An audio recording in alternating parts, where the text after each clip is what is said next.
안녕하세요. 대한민국 땅에서 땀 흘려가며 열심히 살아온 70 먹은 사람입니다.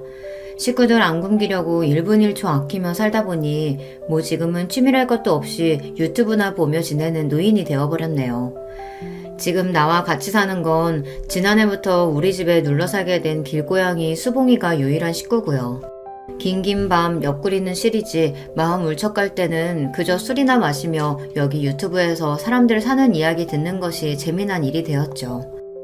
저라는 사람은요, 많이 배우지도 못한 데다가 또 가진 팔자가 어찌나 억센지 우아하고 고운말 같은 건 하나도 쓸 줄 몰라요. 그래서 여기 다른 사연자님들처럼 좋은 말솜씨는 없지만요, 최대한 솔직하게 제 이야기를 털어놓겠습니다. 그러니 여러분, 제 이야기 좀 한번 들어봐 주세요. 도대체 누구 잘못인지, 내가 나쁜 년인 건지 한번 판가름을 해달라 이 말입니다. 저는 총구석 어촌마을에서 태어난 저에게도 부모님, 언니, 오빠, 가족이라 부르던 친정 식구들이 있었죠.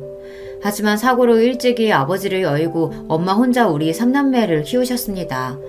언니 오빠는 가난한 시골이 몸서리 쳐지도록 싫다며 성인이 되자마자 상경하고 자기들 입성이나 챙기고 살았어요. 무릎 연골도 남아나질 않아 거동이 불편한 엄마를 시골집에 혼자 두고 생활비조차 붙여주지 않았던 그들은 그저 가족이 부담스러웠나 봅니다. 하지만 사람 인두겁을 쓰고 자식이 그래서는 안 되잖아요. 우리 자식들 키우느라 엄마 인생을 다 바치셨는데 말입니다. 자기들 결혼까지 하고 나더니 아예 명절이고 엄마 생신이고 발길을 뚝 끊고 살대요. 그 뒤로 난 그 사람들 동기간으로 보지도 않고요. 파렴치한 그들을 떠올리면 욕지기만 납니다. 그래도 어쩌겠어요. 불쌍한 울 엄니 나라도 챙겨야죠. 20살 때부터 내가 돈 벌어 엄마 병원비 대고 생활비 벌며 모녀 둘이 살았네요. 그래도 결혼해야 한다. 너 가정이 이루는 거 봐야 죽어도 눈 감는다던 엄니는 맨날 나만 보면 시집 타령을 하셨어요. 그러면 전 괜스레 엄마에게 성을 냈죠. 됐어. 나 같은 거 어느 놈이 이쁘다고 데려가겠어요. 결혼 못한 처녀 귀신으로 죽어도 하는 수 없죠. 이렇게 툴툴대며 우악스러운 처녀였던 저도 운명의 사랑에 빠지고 말았죠. 장돌배기처럼 다니는 트럭 장수 남자가 좋아져서 저도 시집이라는 곳을 갔으니까요. 그 사람이 결혼하자고 말했지만 난 대번에 거절하고 돌아서 장대비처럼 눈물을 쏟아야 했어요. 너무너무 그가 좋지만 같이 살고 싶지만 혼자 계신 울 엄니를 나까지 버릴 수는 없어서요. 그런데 그 남자는 내가 청혼을 거절해야 했던 이유를 알아채곤 이렇게 말해주었습니다. 난 고아나 마찬가지 아닌가. 당신 어머님 내 친모처럼 여길 테니 결혼하고 모두 다 같이 삽시다. 남자가, 그것도 고루하기 짝이 없는 경상도 남자가 이런 결단을 내리기가 어디 쉽겠습니까? 결혼해서 남편 때문에 고생도 많이 했지만 이때의 고마움을 생각하며 원망 한번 안 하고 살았습니다. 남편과 결혼하고 친정엄마와 함께 고향을 떠나 경기도로 와서 터를 잡았어요. 남편이 하던 장사를 저랑 같이 했는데 바구니, 양말 등 1000가지 잡화를 트럭에 싣고 다니며 이 동네 저 동네 다녔죠.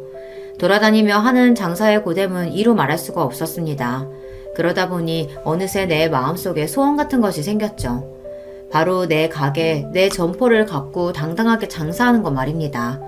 하지만 만사 느긋한 남편은 장사 수완도 좋지 않고 돈도 잘 못 벌었어요. 아이들 낳고 키우면서 남편 혼자 장사하니까 벌이가 뚝 떨어져서 입에 풀칠하기도 어려웠습니다. 그래서 막내 낳자마자 친정엄마에게 아이들을 맡기고 내가 일하러 나섰어요. 장사꾼으로 살다 보니 여자가 참 갈갈한 성미가 되었지만 누구 돈 떼먹거나 거짓말 안 하고 살고자 노력했습니다. 그렇지만 내가 편하게 살 팔자가 아니었던 모양이죠. 남편은 벼랑간 차 사고가 나서 반년간 식물인간처럼 병원에 누워있다 결국 세상을 뜨고 말았으니까요. 그때가 맏아들이 7살, 막내 아들이 고작 2살 되던 해였습니다. 졸지에 과부에 노모와 세 자식이 딸린 가장이 되어버렸죠. 돈도 못 버는 기존의 트럭 장사를 과감히 접고 남의 식당 주방 일을 하기 시작했습니다. 내가 음식하는 손도 야물고 또 가만 보니 먹는 장사가 제일 많이 남는 것 같아 보였죠. 당장은 내 식당 할 돈도 없고 하니 남의 밑에서 돈도 모으고 장사하는 법도 배우려는 요량이었습니다. 그렇게 일은 악물고 살다 보니 식구들 건사하고 3남매 대학까지 다 보냈어요. 지금은 나 사는 집 있겠다, 월세 받는 건물까지 있으니 이 정도면 참 잘 살아온 거 아니겠습니까? 그런데 평생을 다 바쳐 자식들 키워낸 내가 말년에 이런 대접을 받을 줄은 정말 몰랐어요. 지금도 그 생각만 하면 울부짖 치솟고 가슴이 미어집니다. 자식 뽑기 운은 완전히 뺑뺑이고 뭐가 나올지 모르겠대요. 첫째 알들과 둘째 딸은 성실하니 일찍 철들어 저들이 알아서 공부도 잘하고 크대요. 문제는 막내 아들이었습니다.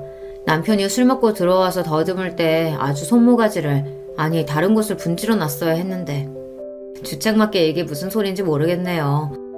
여하튼 간에 그날 막내를 뵈는 게 아니었다 싶은 순간은 셀 수도 없을 겁니다.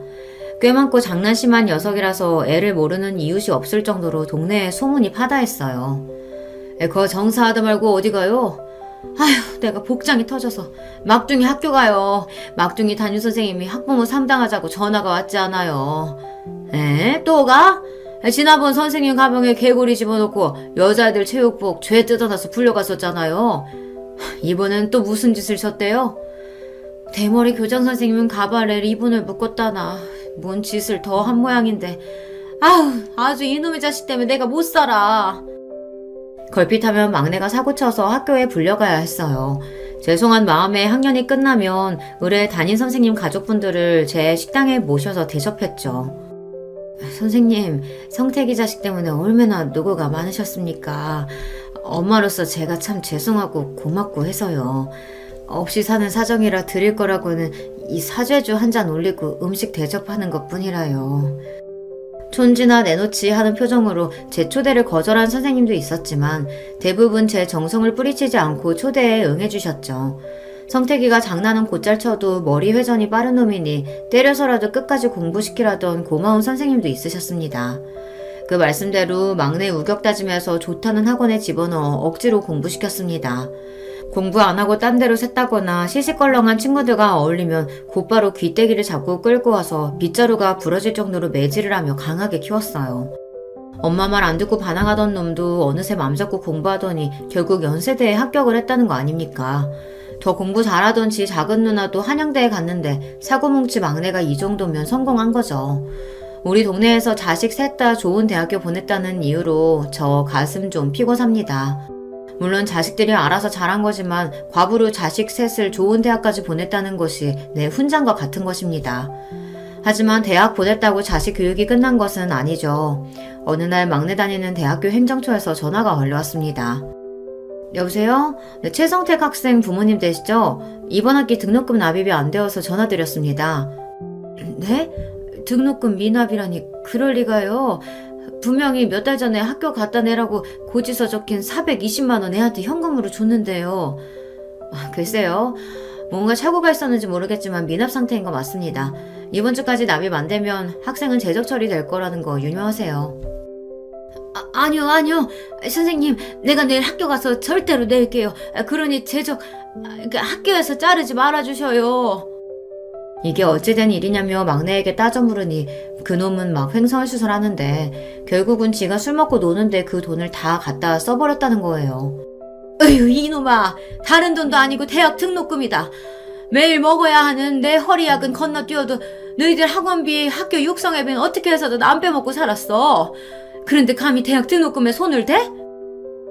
학창시절부터 가게 돈통 슬쩍하고 문제집 산다고 뺑땅 치는 거 혼낸 적이 부지기수였습니다. 그래도 그렇지 대학교 등록금은 아니잖아요. 열이 잔뜩 받은 나머지 바리깡을 들고 와서 성택이 머리를 아예 빡빡 밀어버렸어요. 니는 정신 상태가 글러먹었어. 대학생이 무슨 군대 나가 뿌라. 여지간해서 말 안 들어먹던 놈이 그때는 충격을 좀 받았던 모양입니다. 진짜로 군대 신검받고 어쩌고 하더니 2달 뒤 입대를 해버렸어요. 현역 육군으로 빡세게 구르다가 정신을 차렸는지 제대하고 나서는 사고 안 치고 대학교 잘 다니다 유명한 회사에 취직까지 했습니다. 아유, 김 사장은 좋겠네. 박사님 첫째, 둘째 딸은 대기업 다니고 게다가 돈 많은 집에 시집까지 갔으니. 그런데 속만 썩이는 막내까지 그렇게 큰 회사에 합격했다고? 그럼 저승에서 신랑 만나면 아주 잘 살다 왔다고 큰소리 뻥뻥 칠 거야. 그러니 지금 죽어도 여한이 없지. 요즘 나 밥 안 먹어도 배가 안 고프다니까. 에이, 그건 오바고. 그 늘어진 뱃살 보면 밥을 영 안 먹지는 않은 것 같은디. 이 사람이 뭐라고? 자식들 모두 제대로 된 인간 만든 것 같아 부모로서 느끼는 뿌듯함이야 이루 말할 수 없을 만큼 컸죠. 비록 큰아들은 외국서 공부하고 귀국한 지 얼마 안 되어 아직 미혼이지만 대부분 시집 장가 보내고 나니 이제 진짜 혼자가 되었어요. 같이 살던 친정엄마는 하늘나라에 가신 지 이미 10수년도 되었고 말입니다. 늙은 내 몸 하나만 챙기며 여유있게 사나 했더니 자식 교육은 끝난 게 아니더라고요. 별일 없이 잘 살고 내 용돈까지 붙여주는 첫째, 둘째와 달리 막내는 아직도 내 도움을, 아니 내 돈을 필요로 했어요. 자잘하게 카드값 막아야 한다, 손주에 돌잔치 해야 한다 등등 갖가지 명목으로 수없이 돈을 요구해왔습니다. 결혼할 때 전셋집도 마련해줬는데 5천만원, 8천만원 빌려달라 해서 아예 차용증까지 썼다니까요. 아니 큰 회사 다니는 맞벌이가 왜 맨날 돈이 그렇게 부족하냐? 이해가 안 가서 물어보니 내 허락도 없이 며느리는 이미 회사를 간뒀더라고요. 어머님 무서워서 미리 말씀 못 드렸는데요. 아기 낳고 복직하니까 회사 다니기가 너무 힘들어서요. 아휴, 어차피 그만두고 뭐 어쩌겠냐. 그럼 집에서 살림 열심히 하고 서방이랑 자식 실하게 챙겨야 한다. 알겠냐? 그런데요, 엄마 그 봉청동 건물은 한 달 월세가 얼마나 나와요? 갑자기 그거 와 궁금해? 사실 회사 사정이 어려워져서 나도 회사 다니기 여간 힘든 게 아니어서요. 거기 건물 관리를 제가 대신 해주면 엄마도 편하고 나도 그 돈을 생활비로. 턱도 없는 소리 마라. 나도 곧 있으면 70이야. 언제까지 식당 일 하겠냐? 너희 형들처럼 엄마 용돈이니 그런 거 달라고 안 한다. 제발 네 앞가림만이라도 해. 너 절대로 그 회사 그만 못 둔다. 알겠냐? 제가 이런저런 단칼에 거절해버리니 다시는 일 그만둔다는 소리 입 밖으로 꺼내지 않았습니다. 그런데 결국 막내 이놈 큰일을 저지르고야 말았습니다. 어느 날 무섭게 생긴 깡패 세 놈이 우리 가게에 찾아와서 난동을 부렸어요. 최성택이 돈을 빌렸는데 기한이 넘도록 안 갚고 있으니 부모가 대신 책임져야지? 네, 아무리 굶었을지언정 사채에만은 손대지 않았습니다. 사채 빚에 가족들이 뿔뿔이 흩어져서 사람 구실 못하고 사는 경우를 여러 보았기 때문이죠. 그런데 멀쩡한 놈이 뭐가 부족해서 사채비까지 쓴 것인지 당장 막내를 불러다 제대로 혼냈어요. 내가 너를 어찌 키웠는데 맨날 너는 이 어미 속을 뒤집는 거냐, 이 화상아.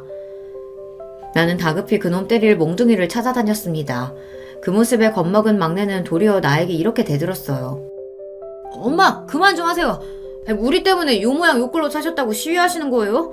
왜요? 그때 그 한 아저씨한테 못 간 것도 자식들 때문이라고 원망하는 거죠. 니 미쳤냐? 30년도 더 지난 얘기를 못하라 꺼내. 쭈구렁방탱이가 다 된 나한테 뭐 그런 연모가 남았다고? 어쩌면 과거의 그때 엄마가 자기를 버릴지도 모른다는 두려움 때문에 막내는 아직까지 그 오래된 일이 선명하게 남아있나 봅니다. 한 사장, 이 나이 먹고 말하기 남사스럽지만 저에게도 애들 놓고 재치하고 싶을 만큼 좋아했던 남자가 하나 있었습니다. 1992년도 한방눈이 펑펑 내리는 날, 그 남자와 얘기 나누던 기억은 보물처럼 가슴에 묵혀두고 가끔 생각만 했었는데 어디 그 이야기나 해볼까요? 고깃집 식당에서 주방 이모로 있을 때인데 한 사장님은 그 옆 정육점 가게 주인이었어요. 한 사장은 몇 년 전 마누라가 도망친 뒤로 딸 하나를 키우고 살았는데 그 애가 우리 둘째 딸과 같은 나이였던가 그랬습니다. 어느 날 식당 가장 바쁜 저녁 시간에 둘째가 홀딱 젖은 생쥐 모습으로 돌아왔어요. 엄마, 제발 우리 다른 동네로 이사 가면 안 돼요? 우리 딸은 내 말 잘 듣고 엇나가는 걸 본 적이 없는 착한 애입니다. 9살 난 애가 엄마 대신에 방 청소도 하고 방에 연탄불 넣으면서도 불평 한 번 안 하는 속 깊은 아이였죠. 그런데 애가 엄마 보러 식당까지 온 데에는 다 그만한 이유가 있었던 것인데 난 마냥 애를 밀어대면서 집에 가라 했습니다. 급기야 둘째는 울음을 터뜨리고 그 모습에 화가 난 식당 사모님이 저한테 소리쳤어요. 아줌마 여기서 쫓겨나고 싶어? 손님들 식사하시는데 왜 애 우는 소리 나게 해? 재수없게. 빨리 애 보내고 주방 들어가요. 황급히 가게 뒤편으로 둘째를 데리고 가서 애 등짝을 철썩철썩 때렸습니다. 엄마 더 곤란해지기 전에 후딱 집에 가지 못하느냐면서요. 엄마, 내 말 한 번만 들어주세요. 우리 반 남자애들이 내 옷에서 냄새 난다고 빨래 대신해준다고 화장실 네걸레 빤 물을 나한테 끼얹어 버렸다고. 우리 이사가 나 전학 갈래. 세상에 어느 쏘글 놈의 자식들이 내 딸내미한테 그런 짓을. 서러워서 꺽꺽 웃는 딸의 모습을 보니 속에서 천불이 나고 네 신세도 엄마 신세 따라가는구나 싶어 울컥한 나머지 딸을 껴안고 나도 같이 울었습니다. 그렇게 딸을 보내고 가게에서 사장님 사모님한테 자리 비웠다고 혼났는데 한이 서리더라고요. 가게 뒷정리를 혼자 다 하고 가게 문 셔터 닫고 의차 일어섰습니다. 그때 눈송이가 하늘에서 나풀나풀 내려오대요. 눈이 참 더럽게 이쁘네. 거지 같은 하루 보낸 내 속은 썩어 문드러질 것 같은데. 저기요, 일 끝났으면 와서 쌍화탕 한 잔 마시고 가요. 일하러 가게 오다니며 그와 마주치면 가볍게 인사나 하던 대면대면한 사이였습니다. 말 한 번 섞은 적은 없지만 그 사람 목소리나 그림자만 봐도 알아채는 내가 이상했습니다. 동네에서 내가 과부인 걸 다 아는데 외간 남자랑 말 섞고 눈빛 나누다가 이웃들 입방아에 오르면 어쩔까 싶어 조심해야죠.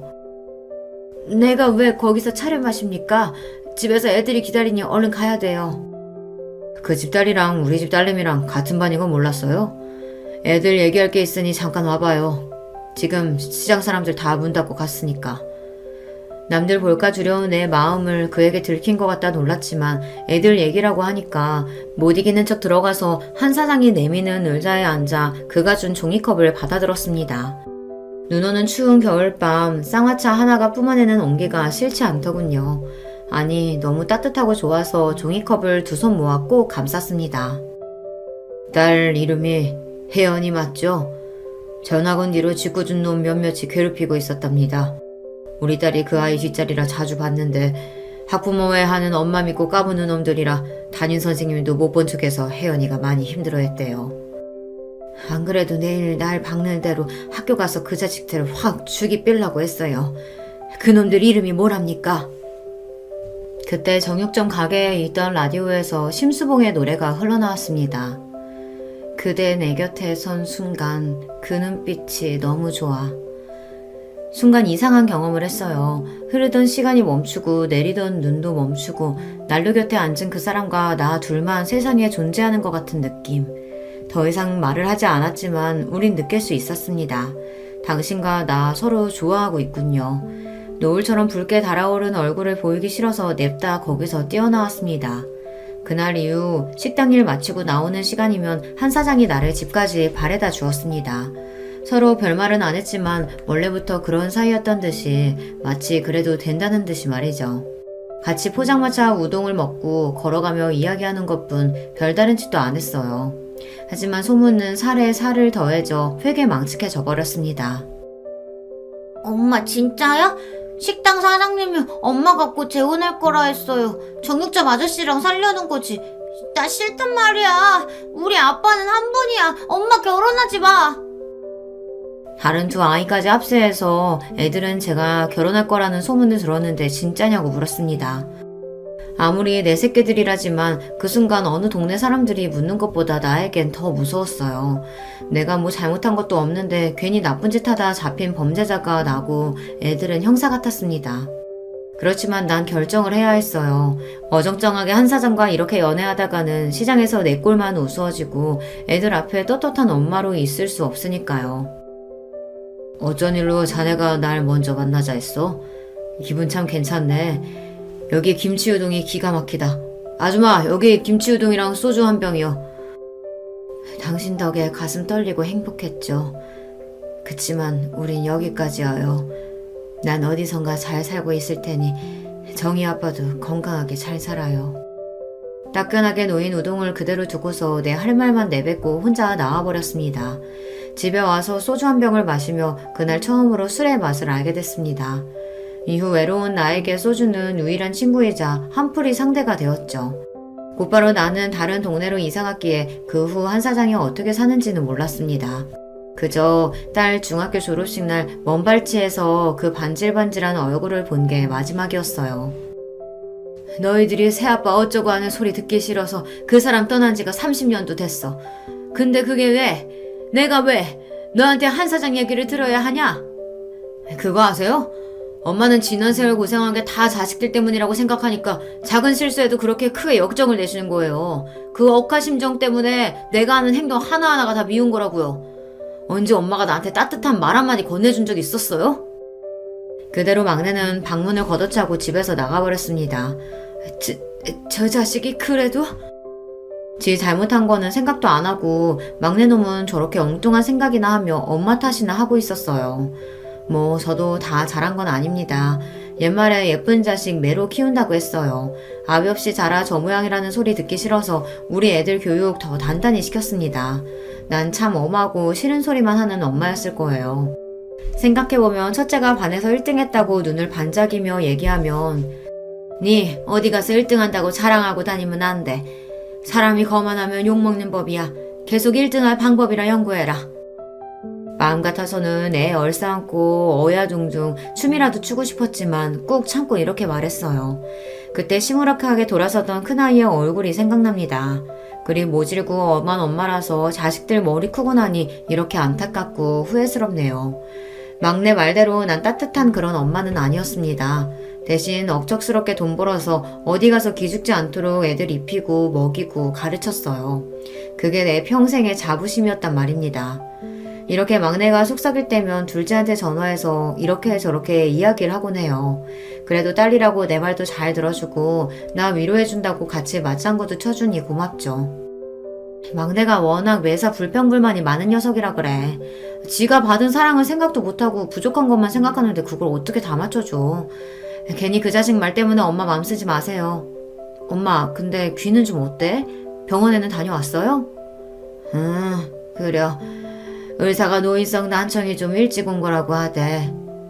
고작 한갑 넘었을 뿐인데 벌써 노인성 난청이 왔다고요? 몸쓰며 일하고 살아와서 그런가 허리와 다리 건강엔 늘 문제를 달고 살았어요. 파스는 내 남편이요. 정형외과는 내 친구였으니까요. 그런데 몸 아픈 건 약 먹고 바르면서 참는데 이골이 났지만 귀가 안 들리는 건 어려움이 많았습니다. 사람들이랑 하는 일상적인 대화도 어려워지고 자꾸만 사람들이 했던 말 또 해달라고 하니 나를 불편해하고요. 내 말이 잘 안 들리다 보니 원래도 갈갈했던 목소리가 더욱더 커져버렸어요. 얼마 전 버스 타면서 귀를 묻는데 기사 양반이 귀를 막으며 얼굴을 찌푸렸어요. 할머니 조용조용히 좀 말하세요. 귀차 화통을 삶아 드셨나 왜 이렇게 크게 말하세요? 난 그냥 하는 말인데도 목소리가 크니까 화난 것처럼 들린다고 주변에서 오해하니까요. 이 생활이 1년, 2년 지나다 보니 단순한 의사소통 문제가 아니라 내 감정에 문제가 생기대요. 야, 내 그 소튼 여기다 갖다 놓으라고 말하지 않았냐? 아이쿠야, 어머니 애 떨어지겠어요. 그냥 말씀하시면 되지 왜 그렇게 성을 내세요? 아니, 난 그냥 말한 것인데. 여보... 잘못한 것도 없는데 시어머니가 화내고 욱한다며 며느리는 제 남편한테 달려가 이르는 꼴이란. 그러면 또 막내 아들놈은 쫓아와서 엄마는 아버지 제사상 도와주는 며느리한테 잘 좀 대하지 이게 뭐냐. 왜 자식들을 못 잡아먹어 안달이냐. 이렇게 저한테 한 소리 해댔어요. 내가 귀머거리 같이 안 들리고 소리 버럭버럭 지른다고 해서 그때부터 자식들이 날 싫어하게 되었을까요? 나도 늙고 병들고 싶어서 그런 게 아니라 늙다 보면 몸이 그렇게 되는 건데 내 입장에서 참 억울해요. 그러다 작년 명절에 막내 며느리와 감정 싸움까지 번진 적이 있습니다. 음식 남기고 버리면 못 쓴다. 남긴 잡채는 싸줄 테니까 집에 가서 데펴 먹어라. 요새 누가 음식을 남김없이 싹싹 먹어요. 우리 친정에서는 남기는 만큼이 교양이라고 하셨어요. 다 먹어치우는 건 옛날 머슴들이나 하는 거라고. 뭐라고? 머슴? 니 지금 시애미한테 천한년이라 하고 하는 기가? 말하는 꼬라고는 아주 지 엄마를 똑 닮아가. 너희 친정에서 그리 가르치더냐? 예전 상견례에서 만났던 안사돈의 불쾌한 기억이 떠올라서 버럭 지르고 말았습니다. 자기들은 서울 태생이라는 이유로 꼴보기 싫게 거만했던 안사돈은 식사 중에 이렇게 말했죠. 음식 먹는 걸 보면 그 집안이 어떤지 다 표가 나는 법이지. 자네 그렇게 허겁지겁 먹으면 가난하게 자란 티 다 나는데 그거 아나? 내 아들에게 이렇게 면박을 주는데 아들은 물론이고 나와 우리 집안을 욕먹이는 말이죠. 그래서 무례한 안사돈에게 큰 소리로 뭐라고 해댔습니다. 어머니는 왜 저희 친정엄마까지 들먹이세요? 예전 상견례 자리에서도 어머님이 우리 엄마한테 소리 지르고 뭐라고 하셔서 제가 얼마나 속상했는 줄 아세요? 그래서 너는 시집오지 몇 년이 된 지금까지 그걸 가슴에 담아두고 시애미한테 화내는 게냐? 그럼요. 그런 게 어디 잊혀지나요? 제가 어머님한테 시집살이 당한 이야기하려면 밤새도 모자라요. 아주 의문스럽고 앙큼한 며느리지 않습니까? 막말로 그 사돈댁이 먼저 내 체면을 깎아내리는 말을 했었는데 그럼 예 다 맞습니다 하고 제가 참고 넘어갔어야 했나요? 그런데 며느리는 그 외에도 나에게 억울했던 일, 혼나고 집에 가서 운 일 등등 원망을 퍼부었습니다. 나도 너같이 옹졸한 며느리 필요 없으니까 집에 오지 마라. 꼴도 보기 싫다. 이렇게 며느리의 하는 원망 나도 성을 내며 나왔고 며느리와 감정의 골이 깊어졌습니다. 그렇게 막내 없이 지내던 중 내가 올해 칠순을 맞이했다며 큰아들이 전화를 했어요. 얘기 들으셨어요, 어머니? 응? 무슨? 막둥이가 이제야 철이 드나 봅니다. 저랑 둘째한테 연락 돌려서 이번 어머니 칠순잔치는 자기가 다 알아서 할 거니까 형 누나들은 가만히 있으라고 신신당부하던걸요. 그놈이 무슨 거창한 계획이 있는지 어머니한테 비밀로 모르는 척하라고 신신당부까지 했어요. 그래? 그 녀석 엉뚱하기도 하지. 알았다. 나는 아무것도 몰라요 하고 있으마. 막내 며느리와 다투고 난 뒤 마음이 불편했는데 날 위한 깜짝 잔치를 준비했다는 말에 웃음이 절로 나오더군요. 그래. 우리 막내가 이렇게 자상하고 귀여운 구석이 있었지. 그리고 설레는 마음으로 은근히 칠순잔치를 기대하고 있었습니다. 하지만 난 아주 헛된 꿈을 꾸고 있던 거예요. 아주 개같은 꿈을요. 어느 날 모르는 남자들이 가게에 찾아왔어요. 김순애 여사님 맞으시죠? 그래, 내 이름이 맞는데 무슨 일이시오? 자, 다들 시작하자고. 흰옷 입은 남자 셋이 저들끼리 서로 눈짓을 하더니 한 명씩 내 팔다리를 부여잡고 끌어갔습니다. 이놈들아! 너희들이 누구기에 나를 어디로 데려가는 거냐? 내 아무리 발버둥을 쳐봤지만 젊고 힘이 센 남정네들에게 어찌할 바가 있었겠습니까? 그대로 끌려가서 병원 마크가 그려진 승합차에 탔습니다. 사람 살려! 도움을 청했지만 내 목소리가 묻힌 채 끌려가 내가 갇힌 곳은 바로 정신병원이었어요. 영문 모르고 잡혀왔으니 나를 풀어달라 요구하고 소리 높여 발광하자 간호사들이 와서 강제로 나한테 주사를 놓아 짐승처럼 잔재웠습니다. 의사 선생님, 나 멀쩡한 사람이에요. 귀가 좀 멍멍하니 잘 안 들리는 거 말고는.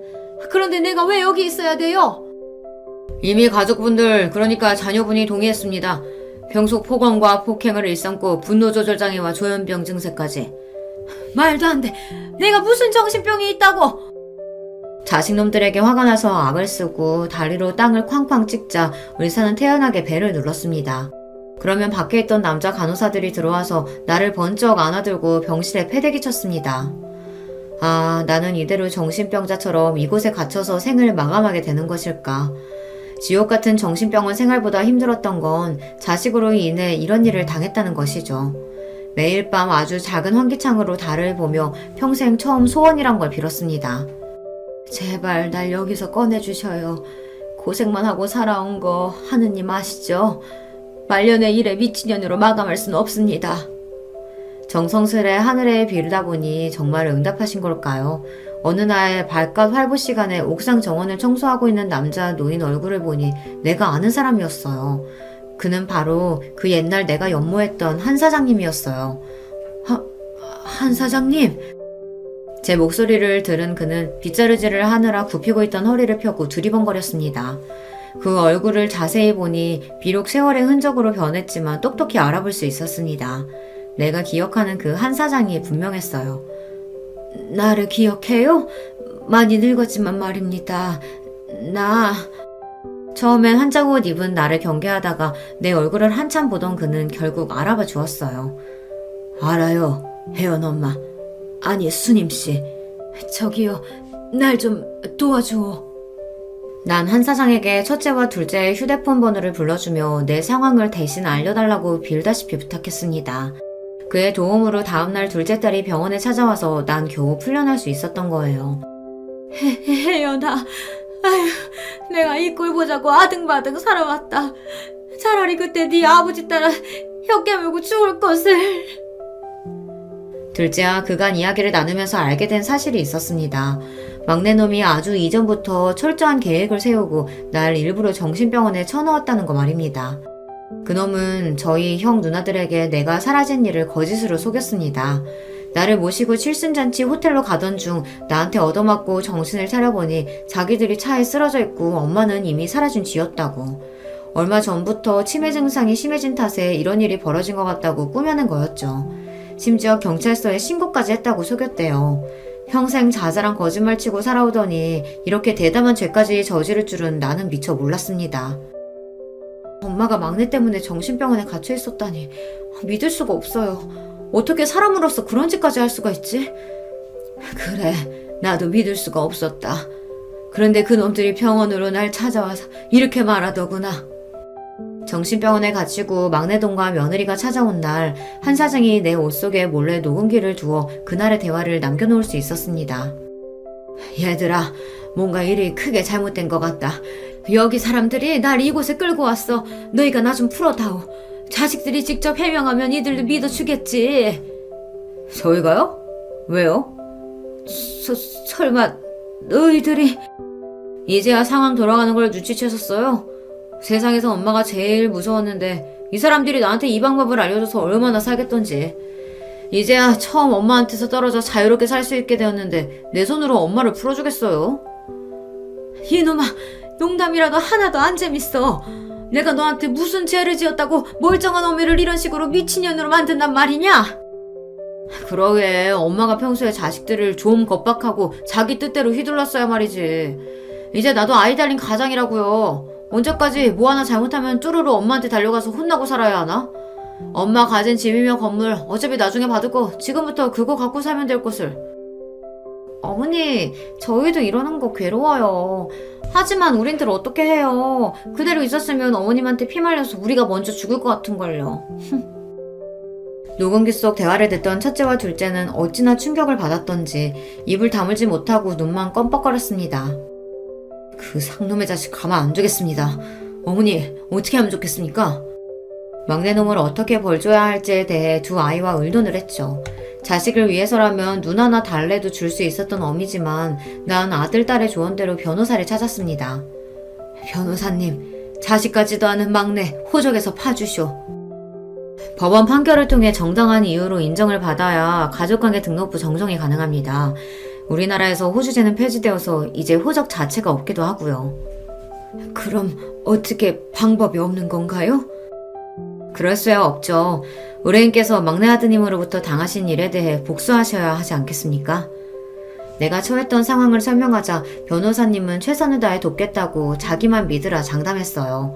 옛말처럼 호적에서 파낼 수는 없었지만 내 뜻을 분명히 막내 자식 부부에게 전했습니다. 변호사가 추천한 대로 법적으로 강하게 말이죠. 더 이상 타이르고 메타적해서 가르치는 게 아니라 어른의 무서움, 부모의 냉정함을 보여줄 차례란 말입니다. 시간이 얼마 흐르지 않아 성태기와 그 마누라는 날 찾아와 빌어댔죠.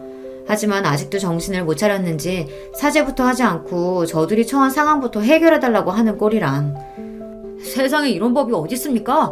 엄마가 빚쟁이도 아니고 제 쥐꼬리만한 월급을 완료하며 그렇게 가져가시면 우리 식구들은 어떻게 살라고요? 엄마 그렇게 매정한 분이셨어요? 우리 최씨 집안에서 당신은 내 자식이 아니요. 나한테 빌려간 돈 안 갚으면 압류해서라도 받아야지. 안 그러니 얘들아? 당연하죠. 성택이 너 사람이 그러면 안 된다. 어? 저희 도와주실 거 아니면 고모는 좀 빠져주시죠. 어머님, 우리는 어머님이 진짜 치매가 세게 온 줄 알고 7차 병원에 갔던 거지 다른 뜻은 없었어요. 그러니까 제발 노여움 푸시고. 참나. 이봐요 재수씨. 우리한테 와서 뭐라고 했죠? 엄마 실종 신고하고 안 들어오면 엄마가 소유했던 집이며 건물 다 당신들이 관리하겠다고 우리 설득하려고 저랬지. 결국은 엄마 재산 노리고 정신병원에 감금해놓고 어디 뻔뻔하게 얼굴을 들고 다니는지 원. 뭐? 형! 말이면 단 줄 알아? 형이나 누나도 우리랑 다 같은 흑심 품었었잖아. 겉으로는 착한 척 엄마 걱정하는 척 하면서 실은 속으로 엄마가 실종되고 사망 처리되길 바랬던 거 아니야? 형도 엄마 유산 바랬던 거 아니냐고. 막내놈이 형에게 대들자 아예 두 아들놈은 멱살잡이 하는 상황까지 오고야 말았습니다. 그 광경을 보니 내 속에서 불이 나더라고요. 나도 모르게 막내놈의 뺨을 후려 쳐버렸습니다. 어디 내 장남 멱살을 잡아? 아저씨가 뭔데? 당장 내 집에서 나가라. 분명히 말하지만 너희는 내 자식 아니니까 이 집에 찾아오지도 말고 내 돈이나 얼른 갚아.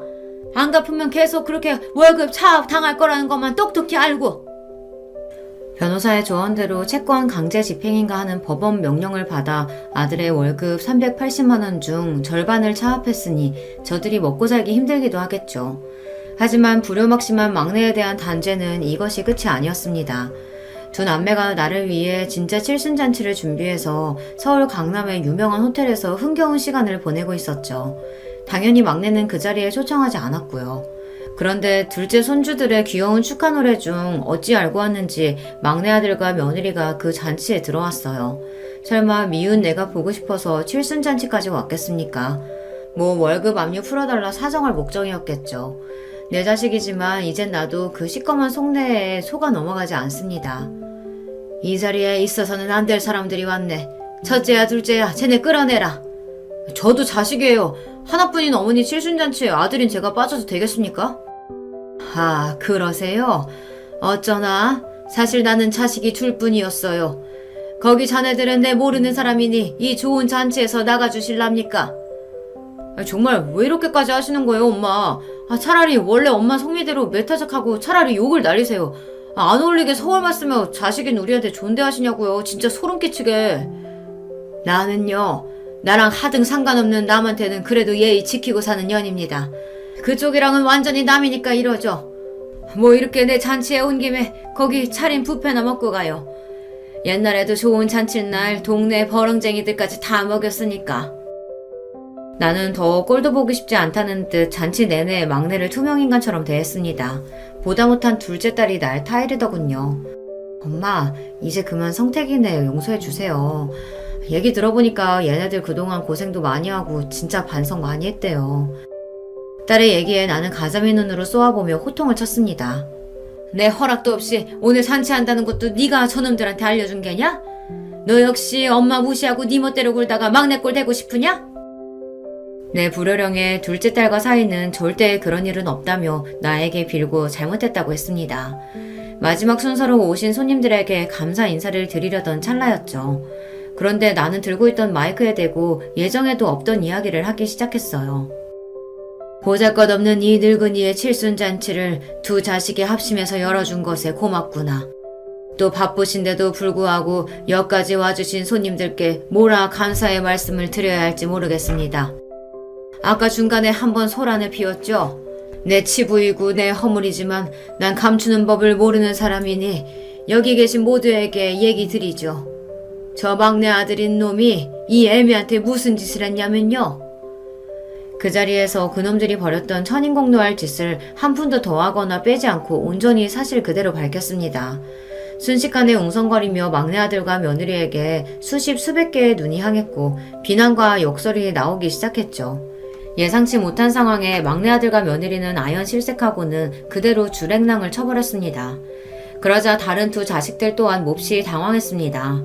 애들이 진땀을 흘리며 손님들에게 해명하고 분위기를 수습했지만 거기에서 이미 내 칠순잔치는 파장이 되어버리고 말았죠. 한 사람 한 사람 오신 손님들이 가시는 걸 나는 멍하니 바라보고 있었어요. 어머니가 막내에 대한 원망의 마음 이해합니다. 그렇지만 우리 가족의 일을 이렇게 만천하에 공개까지 했어야 했어요. 내 지인들, 친척분들 앞으로 어떻게 보라고요. 정말 너무하세요, 엄마.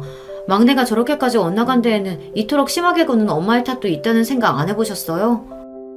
내 칠순을 축하해주겠다는 자리에서 남은 자식들까지 이렇게 날 비난하고 탓하니 그렇게 서러울 수가 없더군요. 그래! 자식놈들 다 필요 없다! 너희도 그만 썩 나가!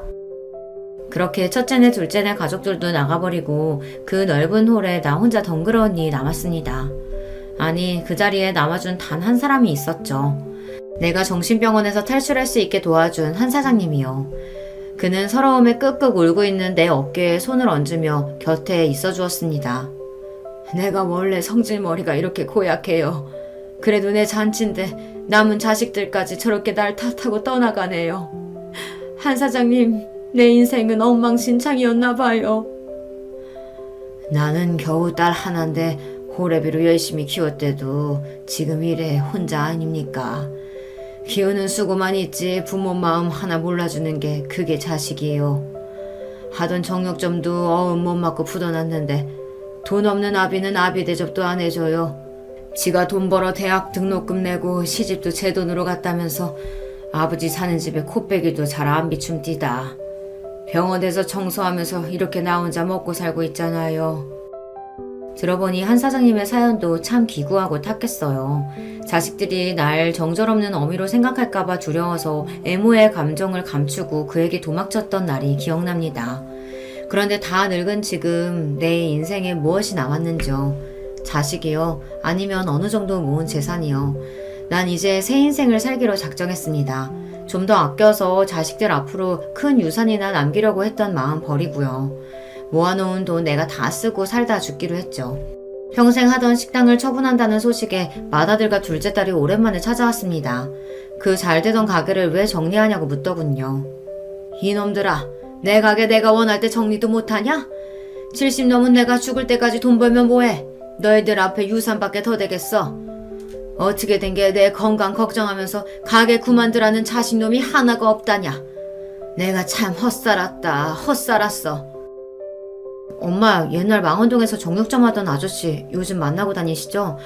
그분하고 살림이라도 차리려고 이러시는 거예요? 다 늙어서 무슨 추태예요. 곱게 사시던 대로 사셔야죠. 그 아저씨 다 엄마 돈 노리고 그러는 거라고요. 끝까지 자신들 잘못은 뉘우치지 못하고 이 엄마의 서운함은 몰라주는 아들, 딸이 몹시 밉고 화가 났습니다. 그래, 설령 내 돈 탐나서 그러면 좀 어떠냐? 나 외로울 때 옆에서 같이 소주 한잔 해줄 사람은 내 자식이 아니야. 그 사람이지. 나 아플 때 병원 같이 갈 사람이 너네겠냔 말이야. 한 사장님이 그렇게라도 해준다면 난 그걸로 족한다. 그와 함께 호의호식하며 남은 여생 살 거다. 죽을 때도 아예 남은 재산 사회에 다 헌납하고 눈 감을 거야. 난 이제 너희 같은 자식들 필요 없다. 내가 길길이 날뛰니까 아차 싶었던지 뒤늦게 자기들이 잘못했다고 첫째와 둘째는 용서를 구했지만 이미 내 마음은 돌아섰습니다. 자식놈들 꼴도 보기 싫어서 내보내고 그저 남은 인생 어떻게 재미나게 살지만 생각하기로 했어요. 봄에는 영산홍 축제도 가고 가을에는 내장산 단풍도 보러 다면서 나도 남들처럼 즐기면서 살기로 했습니다. 그리고 그 옆에는 한 사장님이 동반해주기로 약속했죠. 우리는 둘도 없는 친구처럼 찻집에 가고 영화관에도 가며 정답게 지내고 있어요. 남자로 느껴지는 떨림, 그 역시 나를 여자로 대하고 있지만 천천히 서로에게 다가가려는 마음은 서로 같다고 봐요. 자식 셋은 그 이후로도 끊임없이 시어미처럼 한 사장을 만나지 말라며 조심하라고 내게 잔소리를 했습니다. 그 꼴을 보니 자식만 믿고 살던 내 인생이 구름처럼 허망한 것이죠. 얼마 전 막내 아들 월급에 걸던 차압도 이제 멈추었습니다. 칠순잔치에서 못 볼 꼴을 당한 뒤 나타날 엄두가 나지 않았는지 막내 내외는 조용히 지내더군요. 그러던 어느 날 아들 휴대폰 번호로 걸려온 전화를 받아보니 바로 막내 손자였던 겁니다. 할머니 안녕하세요. 왜 요즘 할머니 우리 집에 안 오세요? 엄마 아빠도 할머니 집에 안 가고요. 싸웠어요? 그래 미안하다 우리 강아지.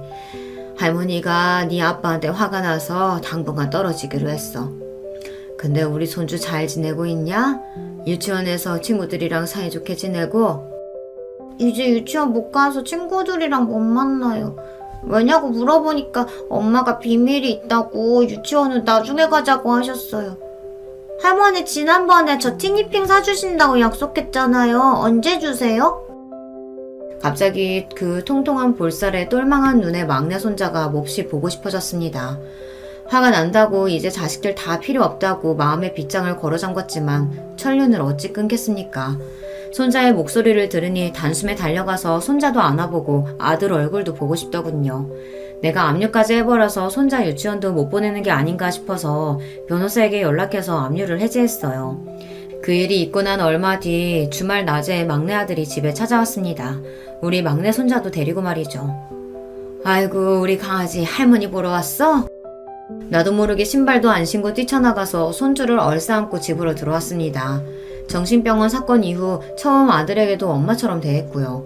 손자와 한참 이야기를 나누고 있는데 아들은 무릎을 계속 꿇고 똥 마려운 강아지처럼 불편하게 있었습니다. 됐다. 왜 그렇게 불편하게 앉아있노? 편히 있어라. 막내 아들은 갑자기 얼굴을 바닥에 묻고 엉엉 그야말로 대성통곡을 했습니다. 이 어미가 그리 서럽게 있냐? 석고대제까지 안 해도 된다. 얼마 전에 월급 압류 풀어주셨더라고요. 감사합니다.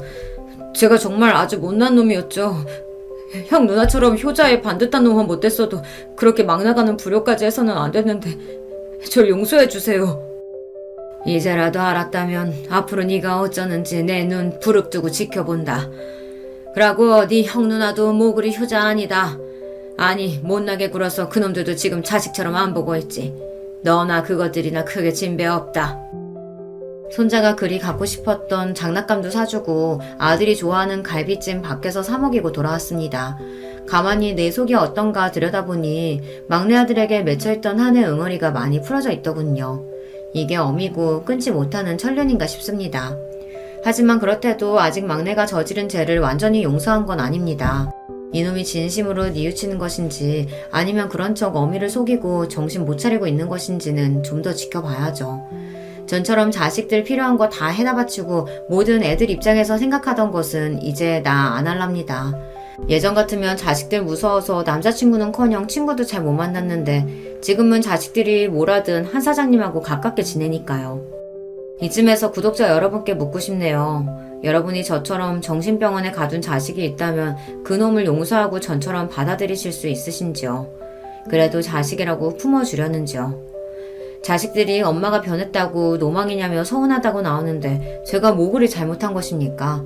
나도 헷갈리고 마음의 갈피가 안 잡힙니다. 어떤 날은 그래도 내가 어미고 우덜인데 허물 다 덮고 자식들 봐줘야지 싶다가도 서운함이 가시질 않아요. 그래서 감히 여러분께 여쭙고 싶어요. 첫째와 둘째 그리고 이 막내놈을 용서하는 게 맞습니까? 아니면 저들이 뭐라곤 유산이고 뭐고 남기지 않고 제 마음대로 다 쓰다가는 게 맞나요? 여러분께서 댓글로 저한테 조언을 좀 해주세요. 도대체 내가 뭘 잘못해서 자식들이 이렇게 되어버린 건지, 만약 100% 자식놈들 자식이라 이렇게 된 거면 내가 뭘 어째야 좋을지 말입니다. 여러분께 내 자식들 못난 점까지 드러내며 이렇게 간곡히 고민 상담을 부탁드리니 송구하네요. 하지만 불쌍한 노인네 도와준다는 마음으로 지나치지 마시고 이야기 좀 보태주셔요. 그럼 전 여러분만 믿고 이제 글의 문을 닫을게요. 제 사연 들어주셔서 참으로 감사합니다. 안녕하세요. 저는 얼마 전에 할머니가 된 기쁨을 누린 사람입니다. 살다 보니 이런 날도 기어이 오더라고요. 제가 유튜브에서 가장 좋아하는 채널에 제 지난 이야기를 사연으로 한번 보내어 봅니다. 아직 인생을 통달했다고 말하기에는 너무 부끄럽긴 하지만 그래도 할머니까지 된 입장으로서 인생이란 뭔가를 얘기해 보자면 저는 내 이야기 하나 제대로 들어줄 사람 만나기가 생각보다 쉽지 않은 것. 이게 바로 인생이라고 생각해요. 저는 워낙 타고나기를 활기차고 왈가닥인 소녀였어요. 가진 것에 비해서 늘 꿈이 비대하기도 했었답니다. 속으로 늘 오빠보다 제가 낫다고 여기면서 친정 부모님이 뭐라고 하시든 콧대가 쉬이 꺾이지 않는 딸이기도 하였고요. 그런 나날을 보내던 중 제가 중학교 시절에 동생이 태어났습니다. 집안의 막내였고 늦둥이였죠. 제 여동생 새별이가 태어나는 바람에 저는 고등학교에 진학을 못하게 되었습니다. 동생의 탄생과 고등학교 진학 무산이 대관절 무슨 상관이냐고요? 저희 친정처럼 형편이 애매하게 안 좋았던 집들에게는 상황에 따라 자식의 거취가 시시각각 바뀌는 게 잘만 일어나는 현상이었습니다. 갑자기 아기를 키워야 되는 집이 되었으니까 제가 고등학교로 가는 게 비효율적이라고 친정 부모님은 판단하셨던 것이었죠. 내가 고등학교 가는 것을 얼마나 손꼽아 기다렸는데 청소한 여고생이 되어보고 싶었건만 그 꿈이 이렇게 무산되는구나.